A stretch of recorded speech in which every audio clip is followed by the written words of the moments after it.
Bonsoir à tous, merci de suivre le Flash sur RTI2. Plus de peur que de mal.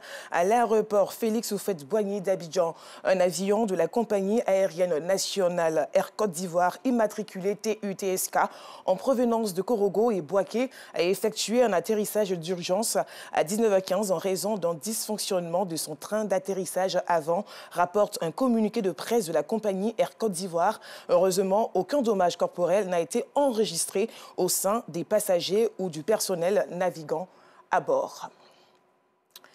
Comme chaque année, la fête de l'Aïd el-Kébir est aussi une occasion pour les tout-petits de bien s'habiller et de parader dans les rues, ceux des parents ou des proches. Ils vont faire le traditionnel sambé-sambé ou la présentation des vœux de Nouvel An en échange de pièces d'argent. Ces enfants sont souvent membres d'une même famille ou issus de la même cour. Clément Boko les a rencontrés.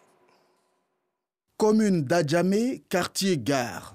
Dans cette cour, Sita et sa famille sont à la tâche pour cuisiner de bons plats à l'occasion de la fête de la Tabaski.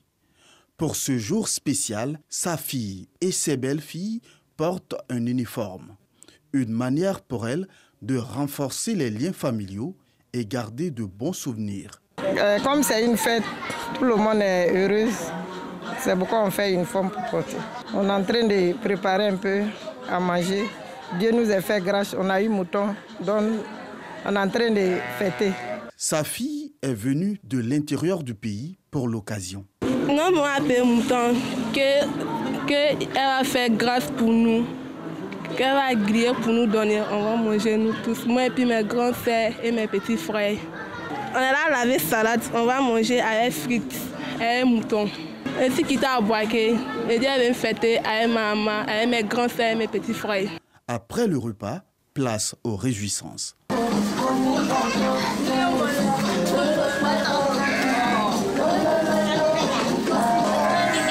Comme c'est la fête, on a décidé de porter même habit, moi et mes belles-sœurs. Il y a d'autres qui sont quittés à Bobo, Yopougon et à la Riviera. C'est très important. C'est une manière pour nous d'exprimer notre amour et ça nous permet aussi de garder de bons souvenirs. Après Adjamé, nous nous rendons dans la commune de Yopougon, à Niangon, chez la famille Diallo. Mariam et ses belles-sœurs sont aussi en uniforme. Donc quand la fête arrive comme ça, on fait une forme à la famille, on porte, on danse ensemble, on fait la joie, on mange ensemble, on reste tranquille. Ici, la famille a déjà terminé le déjeuner. Mariam, son époux et ses belles-sœurs décident de rendre visite à la famille Ouattara. Ici, le chef de famille fait du thé avec les autres membres venus des différentes communes d'Abidjan.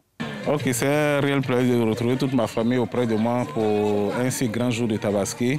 Comme c'est la Tabaski, donc on a décidé de porter l'uniforme pour dire que nous sommes de cœur avec eux.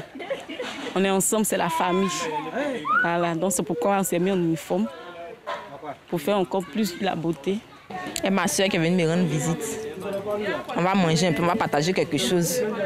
Un tchèp, un foutou et sauce aubergine. Une fois la visite terminée, la famille Diallo se rend chez elle pour faire le show afin de rendre le moment inoubliable. Le port d'uniforme pendant les fêtes est pour certaines familles un acte de solidarité qui vise à renforcer les liens.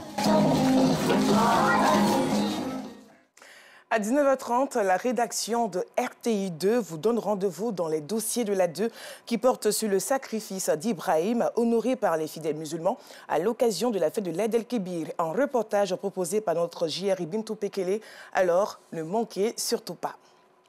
Au Congo-Brazzaville, les électeurs congolais se sont rendus timidement aux urnes ce dimanche pour élire leurs députés et conseillers locaux. En tout, plus de 2000 candidats prennent part à ces scrutins boycottés par une partie de l'opposition.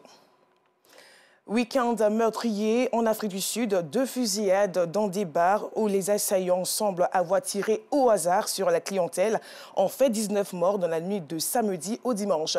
Les victimes sont âgées de 19 à 35 ans. Aucune précision n'est pour le moment disponible sur les assaillants.